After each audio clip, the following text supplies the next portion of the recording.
Welcome to our 58th podcast. Today we'll be talking about the role of mentoring and coaching in supporting change. What's one thing you can do now to know when to seek out a coach or mentor? Keep listening to find out.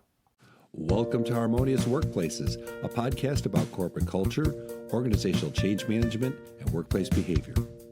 Harmonious Workplaces was started by independent consultants Rich Cruz, Ben Kleinman, and Cheryl Volpe to explore, challenge, and build on various organizational culture and change management concepts.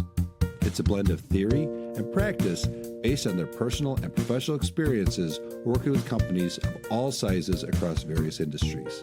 If you own a business, lead a team, want new ideas about the corporate environment, or just want to listen to a group of consultants talking about how to make work more enjoyable, we invite you to sit back, relax, and dive in with us to Harmonious Workplaces. Hello, Harmonious Workplaces listeners. Welcome back to our show. We are going to be talking about mentoring and coaching today. My name is Rich Cruz. I'm an organizational development consultant, and I'm here with Ben Kleinman. Hi, Ben. Hi, everyone. And Cheryl Volpe. Hi, Hey, everyone. Cheryl. Hey, Rich. Hey, Ben. Hi, everyone. And so the conversation around coaching in particular, right, is prevalent in business. It has been for a few years now, right? But like before, I would say like before 2003, I had a coach was like a sports coach, right? I mean, that was the extent of it. Oh, yeah. I was kind of thinking like, but people always joke about the world's oldest profession. I'm thinking coaching and mentoring is probably the second oldest profession. That could be. Whether said as such or not, but it just seems Right. like, at least for the purposes of today's conversation, I was thinking more targeted coaching in the sense of if you're in the midst of a change initiative, if you're about to kick off a change initiative, if you're struggling with a change initiative, when do you know, how do you know, why would you know to go get some help, a coach, a mentor, something like that? Right. How can those folks help? I mean, if you guys think it's helpful, we could talk about coaching broader or mentoring broader. I mean, there's a lot of value to that for sure. As an intro, personal or business. Sorry, sure. As an intro, I appreciate what Rich is saying in that there was a period where coaching was on a court or a field, and at least in my circle of awareness. And then we had counselors or advisors in high school, and that was one of the first type of roles or people that indicated you're about to head into some more responsibility, more accountability. You might need some help, right? From people who do this for a living. And then, fast forward up to Ben's point, here we are in the midst of extreme change in a lot of companies. And what are some of those red flags or even green flags that tell you you should hire a professional who is specifically trained in helping you evaluate if this change is a good change? There's even risk management in there. And once you've decided that you're going to go through that change, what kind of preparation do you need to make for it to be successful? It's the why, really, that we talk about a lot. Who can help us with that, right? Right. Mm-hmm. Mm-hmm. For today, this conversation, do you think we need to define mentor and coach and elder or guru or things like that, or are we lumping for today's conversation? No, I think that I think there are some distinct differentiators between them or among them, I guess, because betwixt the betwixt, like from the English guy right there. So yeah. You too. You were in Old English, right? That I know. I'm poking fun at all of us. Right. So mentorship, right, has been around for. I mean, we hear about it in old literature, right? And so there's always some sage or some some typically older person, but a wise person or a whatever that guides the protege through, right? And so that mentorship piece has been there. We had the apprentice and the master, right? And we still kind of have apprenticeships with journeymen and the like in the trades, right? So I think that mentor though is there's probably some. I guess probably the differentiator is that the mentor is actually in there with the person, if that makes sense, is kind of going alongside them, whereas a coach is more about helping the person to solve their own problem. Does that make sense? That's how I viewed it. What do you think? I think those are fine definitions. Go ahead, Ben. Yeah, I was thinking a little bit in terms of mentors maybe have a little bit of responsibility for their protege Right. in especially maybe in a corporate setting. If you have someone who is your mentor, there's a little bit of onus on them to help make sure you're doing what you need to do to advance through the company or gain certain skills or level yourself or upskill yourself on certain proficiencies. It's a little more of that coupling in a sort of helping you with a little more intent than just sort of suggesting, like you were saying, Rich. Coach is really just going to help you get the tools to self actualize in a way. Right. Right. And And I also, don't want to. Oh, go ahead, Charlotte. with mentorship, there's also a wider breadth, I think, for that self-esteem, EQ, personal development. And this might be what you meant, where there's more of those internal evolutions that have to happen on the inside, mentally, emotionally, psychologically. And then the coaching is more of what you do with those things outwardly, Mm-hmm. might be the Mm-hmm. distinction that you're trying to make there, Rich. But I definitely think that mentoring suggests more of that internal hard work and heavy lifting with that development of self-esteem, respect, confidence. Right. Right. There seems to be a little more. I don't want to say there's no accountability on the side of the coach, right? Because they're there and they're getting arguably compensated for performance and results, right? But yeah, mentor does seem to have a little. There's a level of accountability where they're literally a protege, right? Is like protecting the person, right? So there's this concept that the person that their mentee, right? What they're doing is a reflection of the mentor, as opposed to a coach where they seem to be a little bit more of a facilitating you getting from one place to the other, if that makes sense. Sure, sure. We have a special Mr. guest. Miyagi on the Karate Kid, coach or mentor, go. Oh, that's a great question, and I would say he was a, well, I don't know.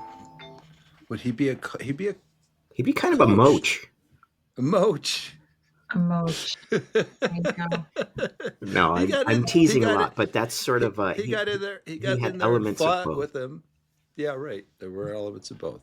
Yeah, he helped him to find his way, but But he also at the gave him same, skills. I mean, he was right, very much teaching him skills um, without necessarily traveling with him in the right, same way. yeah. And a coach in a business coach, right? Usually doesn't need to have the skills of the person that they are coaching, right? Because they have to have some level of understanding, but they are more helping the person to figure that out. Why? So I've seen coaches where they are cross disciplinary, right? Mhm. They can Yeah, help with coaches don't accounting necessarily numbers. have to be a subject matter expert in the same discipline, whereas mentors often are. Maybe that's a Yeah. good distinction too. Yeah. Boy, our hands are all over the place today. We are all Sorry? over the place. I said our hands are all over the place today. Is today a grabby episode? Yeah, I guess so. Our pinchers. It's a very pinchery episode. And for those who don't know what we're talking about, this little guy right there and his Jaime. pictures, Hermie the HR hermit crab. Go there and get the book. So why don't we do this? Why don't we take a quick break? When we come back, let's continue talking about this. Like, when do we need to actually bring in coaching or mentoring into that change process? How's that? We'll be right back. Dysfunctional organizational cultures and poorly managed transformations can devastate employee morale and motivation, leading to disengaged employees, poor work quality, and the loss of your best people.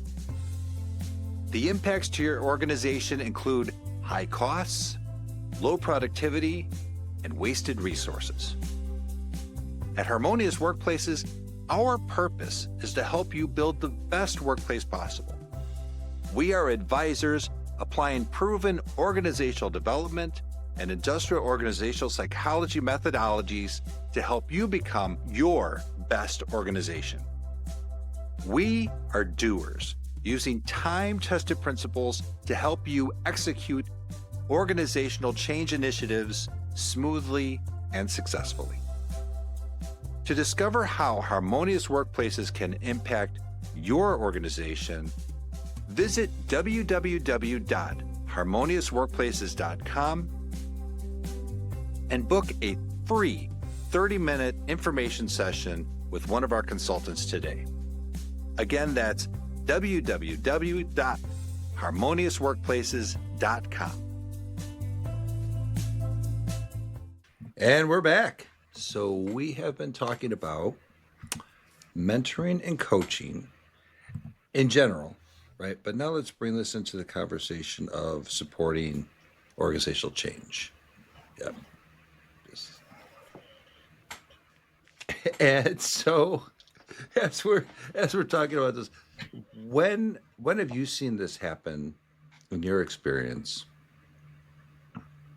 in a change process? I have seen it happen when a person is about to enter a new or challenging level or role, right? I mean, it's unexplored territory. There are people you can pay to help you be better prepared for the unknowns in a new promotion, a new company. We have a guest coming up that specializes in outplacement when you're leaving a company, not a new role, not a promotion. But if you want a promotion at your next company, you can plan for an exit that can get you up that ladder. So it's when you're confronting something that you are not experienced in, that you're going to bring somebody in to help facilitate that. Yeah. That makes sense. Ben?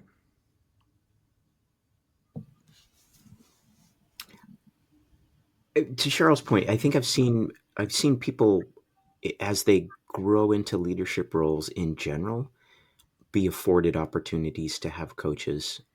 I've seen people who are new to a company be given some kind of a mentor, whether officially or unofficially. They're typically paired with someone who's been around a little bit longer, can help them navigate the waters, those kinds of things.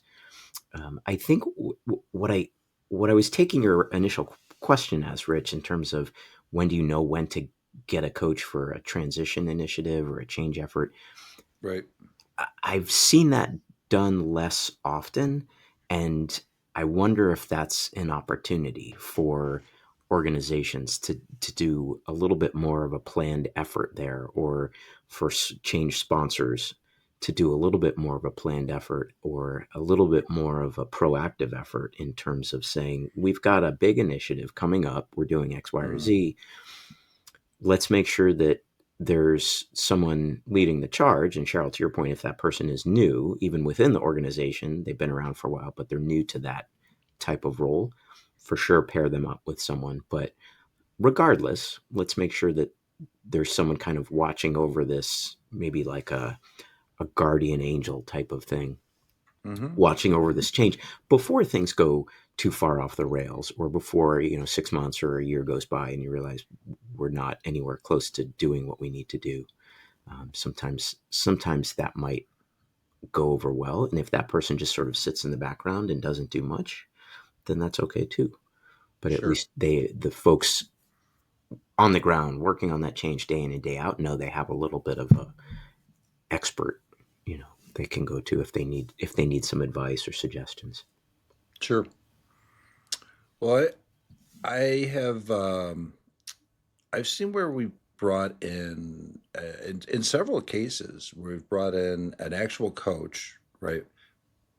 Preeminently, right? Coming into a change project, but it was based on prior experience, right? Either somebody else had used a coach, this maybe even the specific person that would have been, engaged in the process, or um, or that we needed to go out and find somebody to jump into this role because previous experience said,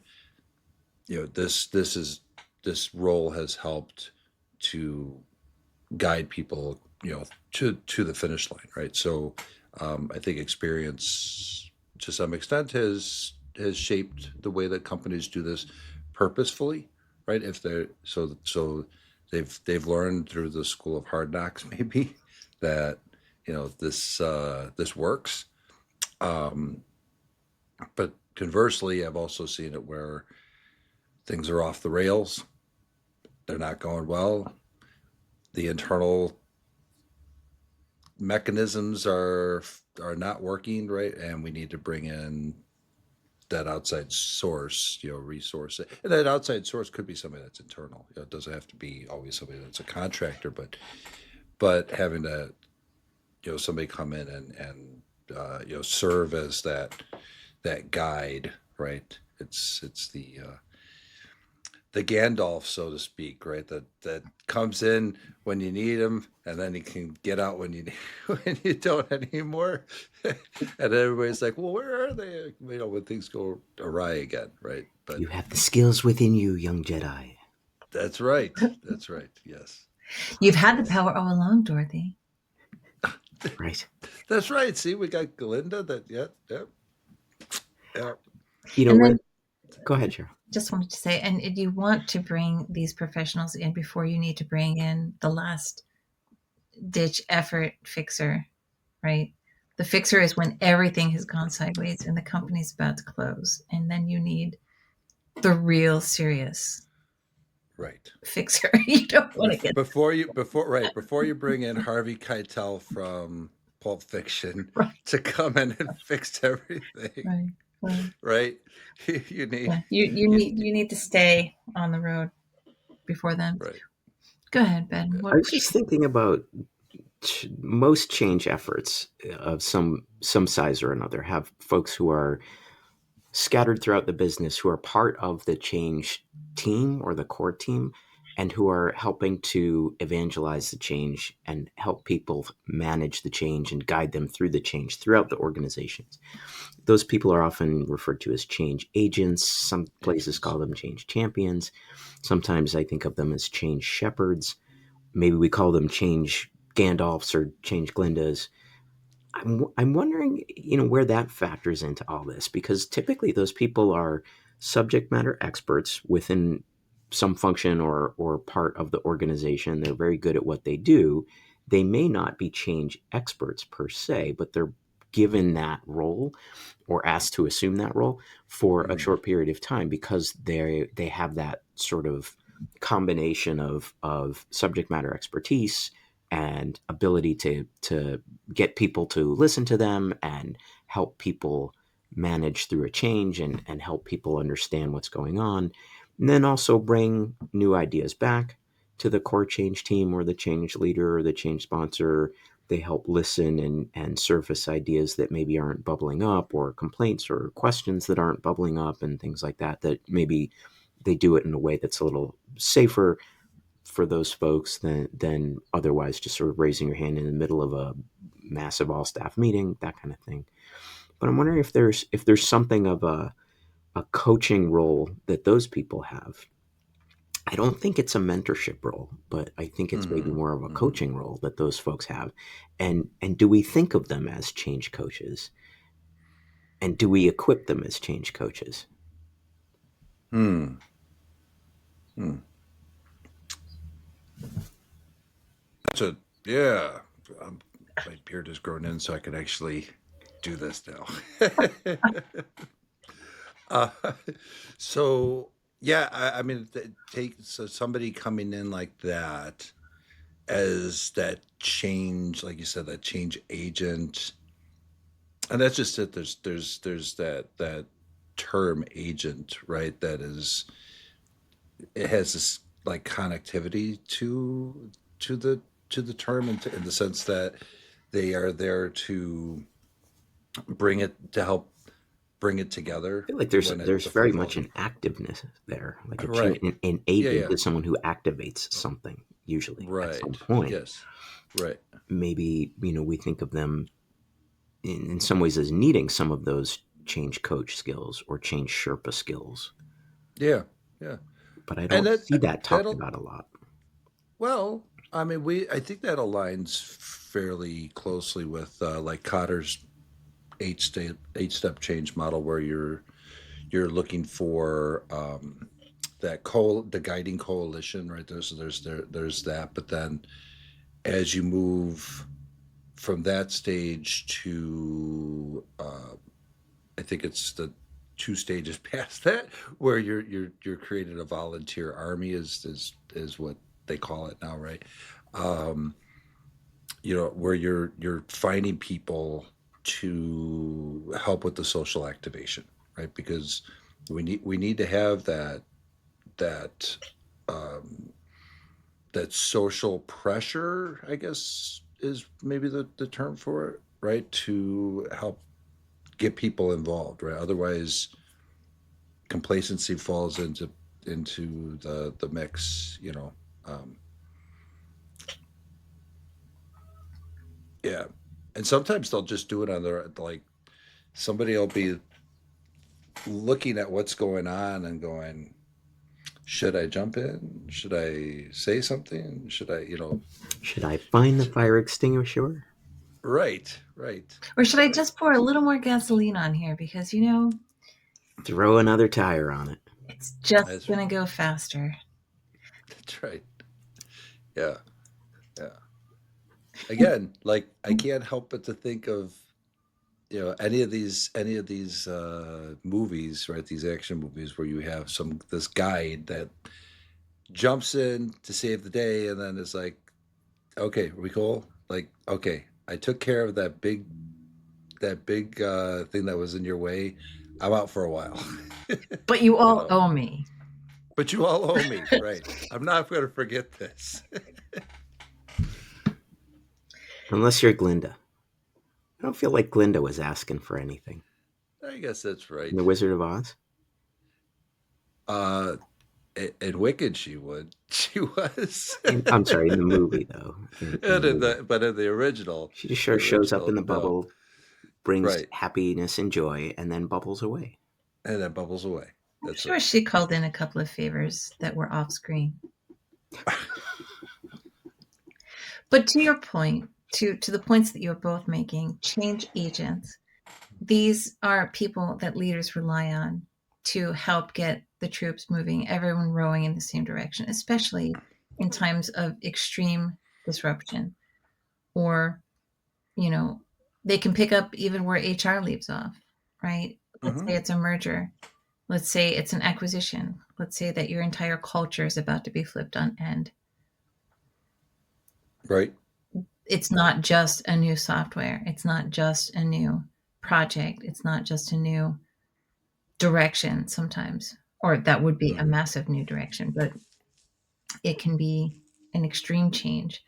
And without those ambassadors throughout the company, there can be a lot of resistance. And we talk about that a lot, right? Yeah, yeah, And yeah. then what will compel someone to jump in when they see something going sideways?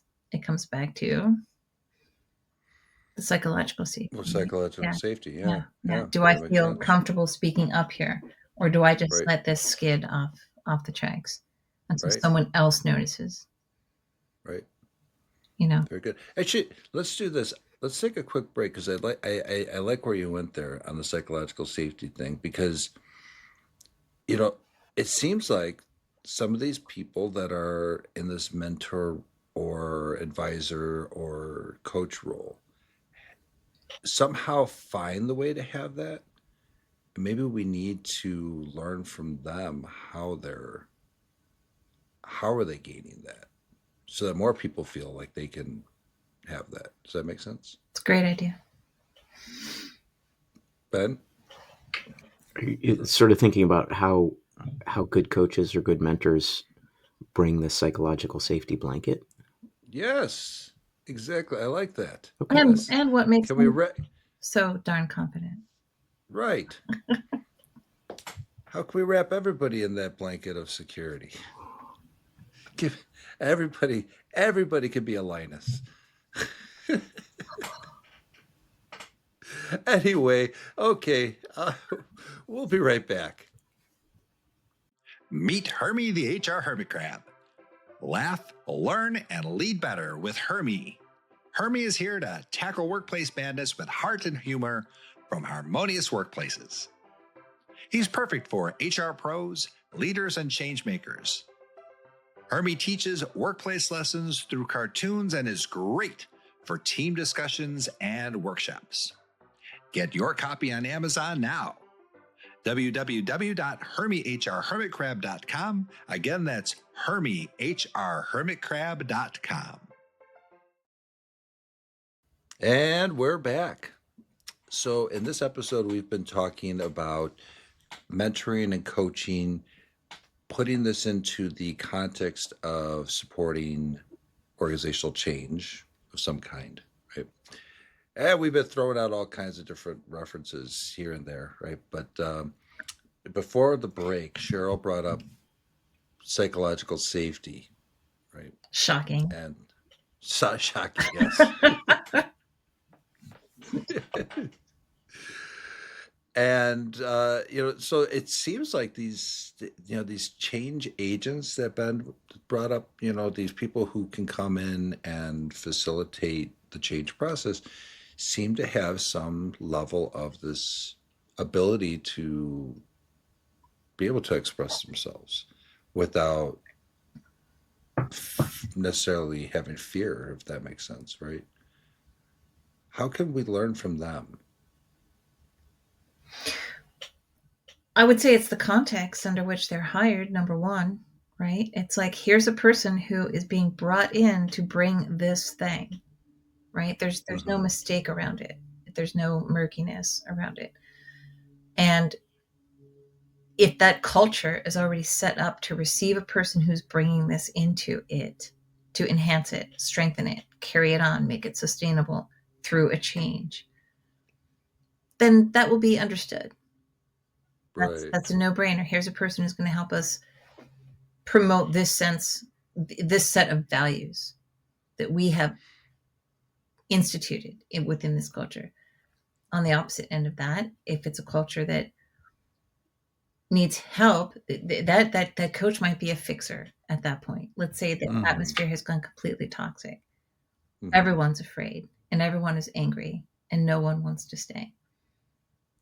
That kind of coach has a different kind of job, right? Yeah. Bringing the same thing in, but it's a heavier lift. Sure. And that person probably needs to have at least some feeling of immunity to, the Slings whatever and the arrows. outcomes are. Right? Slings and arrows of resistance. That's right. Yeah. For sure. Yeah, that's part of their training. It's why they do what they do. It's true. Are we thinking primarily about external folks coming in to manage a change?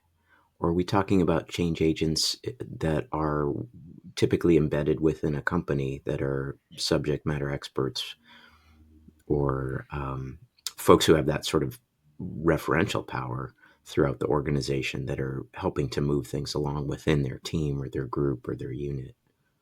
I was talking about external people coming in. Okay.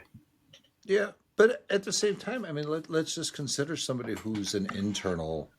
That we have this term like internal consultants, right? So it's somebody who may not officially have this title of consultant, but they are brought in as a subject matter expert or the ability to, for their ability to have leverage their referential power, which in this case would be given power because they're brought in to do something.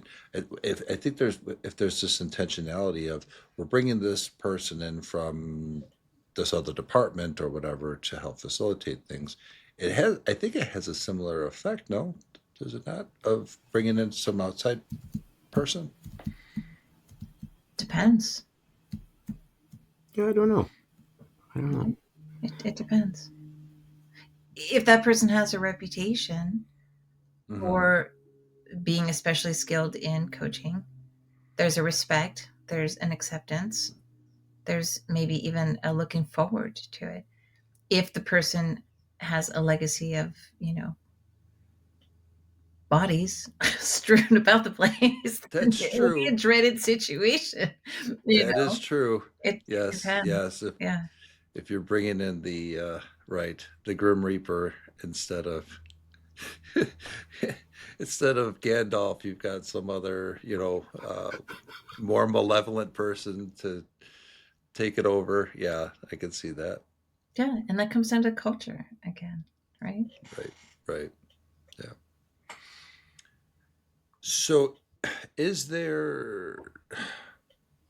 I don't know how to put this. Is there a way that we can, like some kind of thing that has worked that we can provide a tip on to leverage this coaching, mentoring relationship that would help people in today's tumultuous environment of change? I mean, there's just so much change going on right now, right? Yeah, sure. I think that managers have to be comfortable enough, middle managers to senior managers and their leaders, in fact, they have to be comfortable enough to admit or acknowledge when they need that extra layer of support and understand that it may not be the kind of skill set that they are required to have even in their position, right? So I think there's a humility to it and there's a wisdom to it, right? And if it's not already part of the culture, having the wisdom to know that you need extra support Yeah, there's is. an emotional intelligence there. There's a humility there. If you have managers, line managers, middle managers, folks, or even senior leaders who don't have that level of sort of self-awareness or Mhm. humility, that gets really hard. Right. And we've talked about leaders who feel like they need to have all the answers all the time, right? Yeah. Mm-hmm. And this would be an acknowledgement that this is an area I don't have those answers and I need that help. They need a coach or a mentor to help them become a little more emotionally intelligent or self-aware. Sure. That's right. Yes.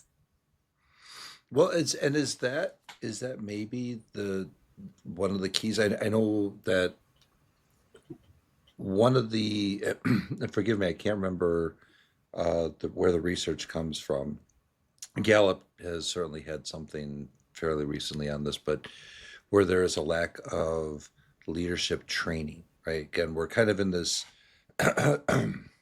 excuse me, skills based hiring situation in today's environment, right?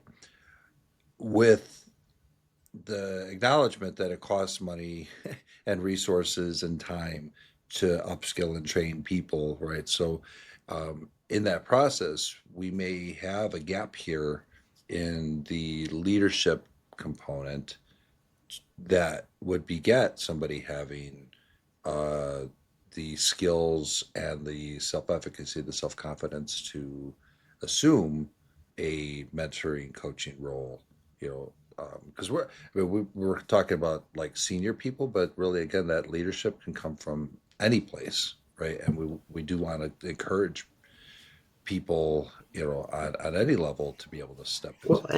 and oftentimes I've found that change agents, we were talking about typical change agents before, that those folks are often not necessarily senior in an Right. organization or senior in a department. They're often folks who are very much boots on the ground doing things. They're brought in because they are well respected and they have a very good grasp of what their team does, what their function does, what their unit does, their organization does, where that fits into the overall organization. And so they can sort of see things in a sort of unit way, but then in a sum total way. But they're not Yeah. necessarily, you know, masters of hundreds of people. Right. And Agreed. so they do need an element of um, convincing and collaboration as opposed to do this or ye shall be fired type of approach. Right. Mm. And not to bring too many other things into this conversation, but we have talked about it many times before, and it's a thing that we reference often, and it's the brain drain.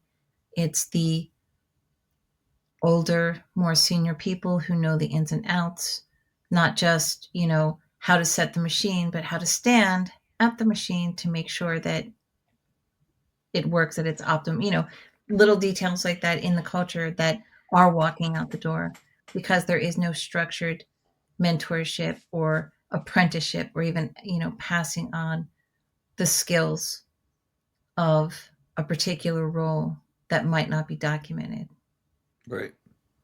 Right? That's a whole nother type of mentorship, apprenticeship, journeyman kind of thing that if it's not instituted, the people who are retiring might not care that their knowledge isn't passed on. And that's Right. an enormous detriment to the legacy of a company. Yeah. So before I'm gonna go here, folks.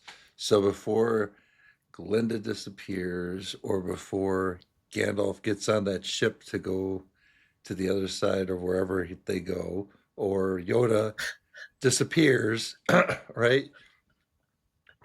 We have to, you know, pass on that knowledge and those skills and all that stuff, right? Gandalf Um, golfing, I can't get out of my head now. Thanks. Gandalf golf. Thanks. Please Well, continue, Rich. there's a cartoon for you. That's what they do on the other side of This staff's been a the. club the whole time. Every swing's a hole in one. There you go. Right. All right, back to your point, please. Anyway, yes. but but yeah, I mean that whole brain drain, like knowledge capture, so that we can pass on that to people. So we have the skills to be able to navigate these changes. Makes a lot of sense to me. Sometimes, yeah. I think sometimes Sometimes, sometimes folks are pretty set in their ways, yeah, and it takes someone else to kind of bring a different perspective to the table. sure, And there has to be motivation there too, right? Some sense of right, reward yeah, yeah. for spending that time. All right, well, let's do this. We're gonna wrap this up right now. Yeah. Hmm. Well, I got to go. You So, guys can yeah, keep right on on. keeping on. Okay. Thanks, Ben. Thanks a million for joining us. And thank Bye, Ben. you, audience, for joining us.